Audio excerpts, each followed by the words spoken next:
Elon Musk vient de faire une grande annonce, il va tuer Microsoft. Bon, je vous vois sourire. Effectivement, les grandes annonces venant de Elon Musk, on commence un petit peu à avoir l'habitude. Il se prend la tête avec tout le monde, je crois que c'est en train de devenir l'homme le plus détesté de la tech.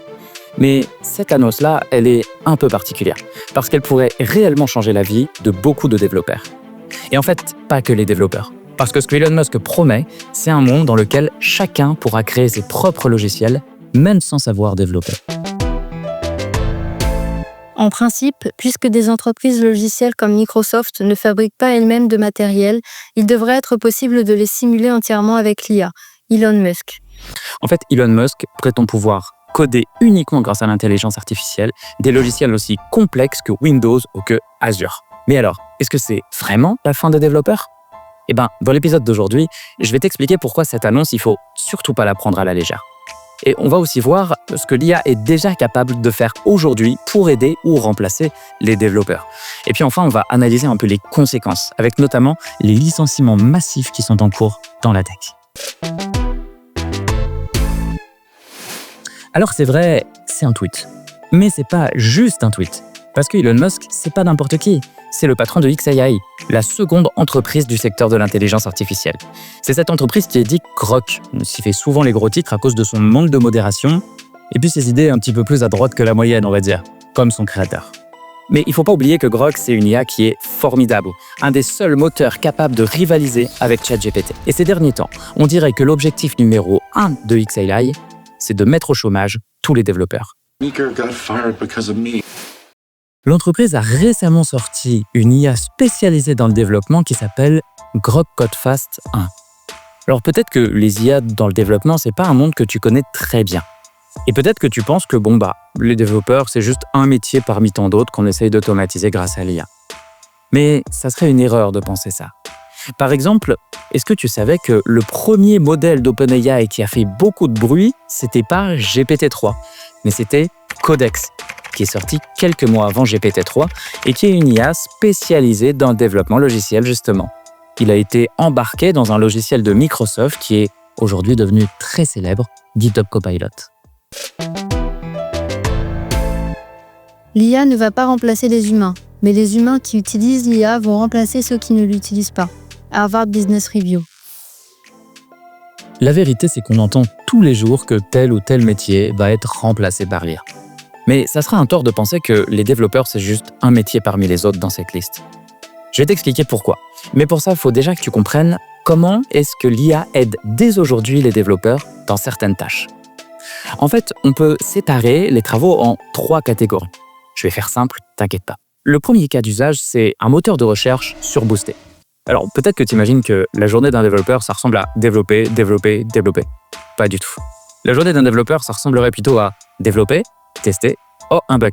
Chercher, râler, chercher. Je suis un chercheur.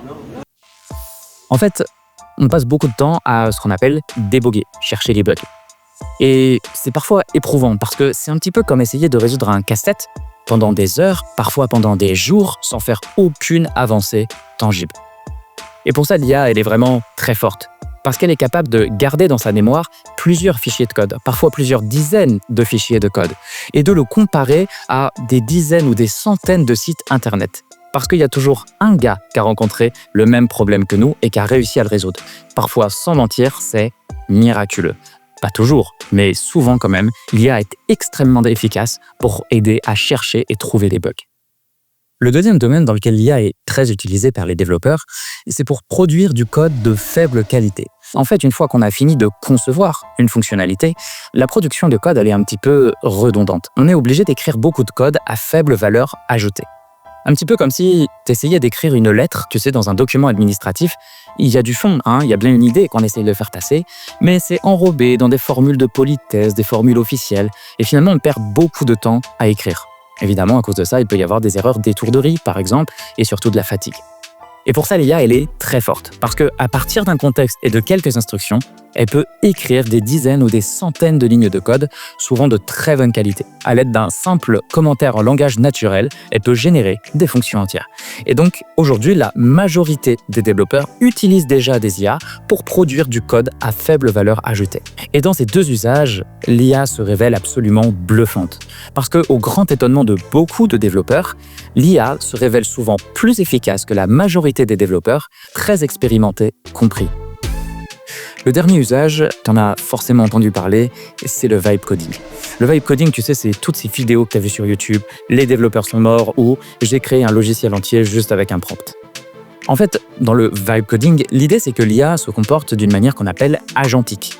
Elle est capable de remplacer un développeur. Elle est capable de découper un problème en différentes étapes, d'accomplir ces étapes, de lancer le logiciel, de le tester, de faire une recherche sur Internet si elle a besoin.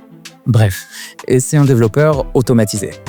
Et ce qu'il faut absolument comprendre, c'est que si sur le point 1 et 2, l'IA a des performances qui sont bluffantes, au point que la majorité des développeurs l'utilisent déjà, sur le point 3, dès qu'on demande à une IA d'être autonome, ses performances chutent drastiquement. En fait, il faut vraiment être clair. Aujourd'hui, en octobre 2025, et malgré ce qu'on voit parfois passer dans les médias, une intelligence artificielle est incapable de produire un logiciel de grande taille prêt pour la production de manière autonome. Et c'est justement ça que Elon Musk veut changer. Une semaine de folie. Grok Codefast 1 a explosé, atteignant un record historique de 88 milliards de tokens en une seule journée. Le 28 août 2025, XAI annonce Grok Codefast 1, une petite révolution. Il existe un test qui évalue les capacités des IA en termes de capacité à développer. Et à ce test-là, qui s'appelle le SWE Bench, les meilleurs, c'est GPT-5 et Claude 4, qui ont aux alentours de 75%. Et Grok Codefast 1 se place à 70%. Bon, je vous vois venir. Avec l'introduction que je vous en ai fait, vous vous attendiez peut-être à beaucoup plus. Mais en fait, ce qu'il faut déjà noter, c'est que Grok Codefast 1 se classe à peu près parmi les meilleurs. Il est juste derrière. Par contre, ce qui est très impressionnant, c'est son coût. 93% moins cher que Claude 4, et avec des temps de réponse entre 2 et 5 fois supérieurs. En fait, Grok Codefast 1, c'est une promesse et des coussins. Des coussins parce que c'est un confort incroyable pour le développeur d'avoir une vitesse de réponse aussi rapide. Ça permet de ne pas interrompre le flux de développement. Et c'est la promesse que bientôt, cette IA va pouvoir être intégrée dans un système dans lequel des agents IA vont pouvoir travailler, communiquer, itérer. Et donc, dans un tel système, le coût et la rapidité sont évidemment primordial. Because I'm quicker than all of you. Elon Musk investit massivement pour créer le système qui va remplacer les développeurs. En plus de MacroHard, il a fait une autre annonce. Cette autre annonce, c'est un jeu vidéo entièrement produit par IA en 2026. Et il se donne les moyens. On a parlé de Grok Codefast 1, mais il y a aussi Grok 5 qui va sortir à la fin de l'année. L'entreprise investit dans des environnements de développement. Il y a aussi la puissance financière colossale de XAI qui pèse 200 milliards de dollars de valorisation. C'est la seconde entreprise du secteur, juste après OpenAI. L'entreprise elle a aussi un accès privilégié aux données de la galaxie d'entreprises Musk, avec notamment Twitter et Tesla. XAI elle investit dans de la puissance de calcul avec la construction de Colossus qui est présenté comme étant le supercalculateur IA le plus puissant au monde. C'est une affirmation qui est difficile à vérifier parce que contrairement à ce qu'on pourrait penser, comparer les supercalculateurs entre eux, c'est pas si facile. Mais quoi qu'il en soit, l'entreprise investit massivement dans de la capacité de calcul. En fait, dans les prochaines années, XAI est bien parti pour être le principal concurrent de OpenAI. Mais tout ça, c'est du moteur. Il manque quelque chose pour faire une voiture. Et ce qui manque, c'est justement le système. Je pense que si tout se passe comme prévu, nous devrions pouvoir lancer des personnes sur Mars, probablement en 2024, avec une arrivée en 2025. Elon Musk, en 2016. Bon, je vais être honnête avec vous, cette histoire de jeu vidéo codé par l'IA en 2026, j'y crois pas du tout. Tout comme je crois pas que MacroHard va pouvoir ne serait-ce qu'écorner la puissance de Microsoft. Elon Musk nous a largement habitués à des deadlines absolument irréalisables et d'ailleurs largement irréalisés les dernières années. Vous voulez qu'on s'amuse un peu ? Allez, on se fait un petit top 3 des promesses non tenues d'Elon Musk ces dernières années. Numéro 3, en 2017, la conduite autonome et en 2020, 1 million de robotaxis Tesla en circulation. Numéro 2, le robot Tesla, disponible en 2022. Et puis, numéro 1, évidemment, l'homme sur Mars en 2025. Et toutes ces promesses, non seulement les délais n'ont pas été tenus, mais en plus elles sont toujours pas réalisées. Donc non, On n'y croit absolument pas à cette histoire d'IA autonome qui pourrait recoder Windows et GTA 7 en 2026. Mais tout ça, c'est quand même un jalon. Et en fait, c'est la preuve que Elon Musk comprend vraiment et aligne la stratégie de son entreprise sur la création d'un système de création de logiciels. En fait, Elon Musk, ce qu'il comprend, c'est que ce qu'il faut, c'est industrialiser la création logicielle. Il considère que les IA ont déjà une capacité suffisante aujourd'hui pour créer un logiciel. Ce qui manque, c'est de découper un logiciel dans plein de petites étapes et que chaque IA, chaque agent soit spécialisé dans une de ces étapes pour à la fin arriver à réaliser un logiciel. Un petit peu comme si c'était une équipe de développeurs, mais là, ce serait une équipe d'intelligence artificielle. Et c'est ça la vision Musk du développement logiciel. C'est le fait que demain, ça sera possible d'automatiser la création d'un SaaS. Un SaaS, vous savez, c'est tous ces logiciels de gestion qu'on trouve en entreprise. C'est que demain, ça sera possible de cliquer sur un bouton pour générer ce genre de logiciel. Et finalement, ça sera pas plus dur de créer un logiciel que d'avoir une feuille Excel fonctionnelle pour nous aider dans notre travail. Et vous savez, moi, je suis développeur. Et je crois que, comme tous les développeurs, d'un côté, cette information, elle me fascine parce que je suis avant tout un technophile. De l'autre côté, cette information, elle me fait un petit peu peur parce qu'on parle quand même de remplacer mon métier. Mais surtout, je suis fatigué d'entendre ça. J'ai l'impression que depuis 2020, tous les jours, j'entends le fait que les développeurs vont bientôt être remplacés. Parce que si seulement il y avait que Elon Musk qui veut notre peau. On parle de lui depuis le début de l'épisode, mais la réalité, je crois, c'est que les patrons ne veulent plus de développeurs. C'est aussi simple que ça. Et c'est pas que des mots. En 2024, c'est 280 000 licenciements dans le secteur de la tech. En 2025, en août, on en était déjà à 150 000 licenciements. Microsoft, à lui tout seul, par exemple, c'est 15 000 licenciements en 2025. Et la raison, il s'en cache pas du tout. L'IA génère déjà 30% du code en interne. Pourquoi garder tous ces développeurs ? Cette start-up aurait compté 350 développeurs dans le passé, mais aujourd'hui, elle n'en a que 3. L'AGI va devenir meilleure que les humains dans tous les domaines. Mogodat, ancien cadre Google. Elon Musk est loin d'être le seul. En fait, toutes les entreprises majeures du secteur de l'intelligence artificielle proposent des outils qui visent à aider ou remplacer les développeurs.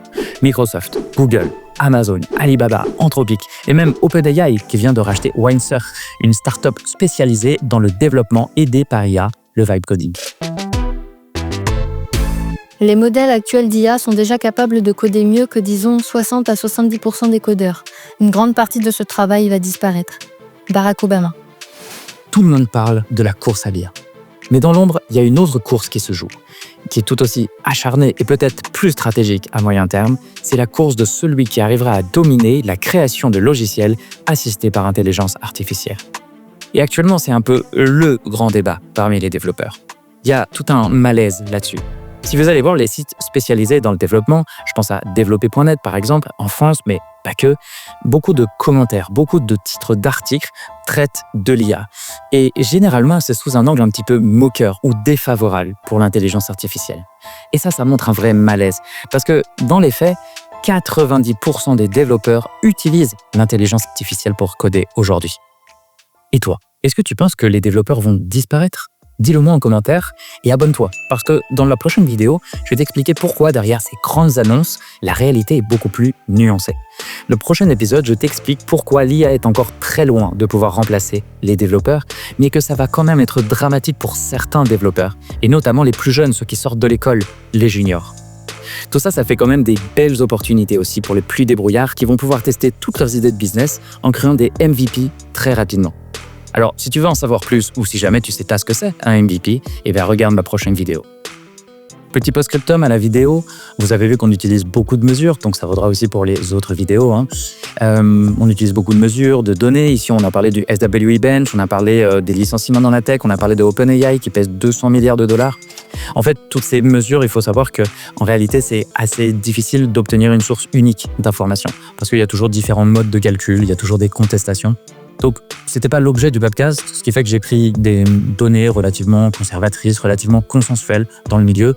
Mais si vous voulez contester une information, si vous voulez poser une question sur certaines données, pas de problème, l'espace commentaire est là, je répondrai à toutes les questions.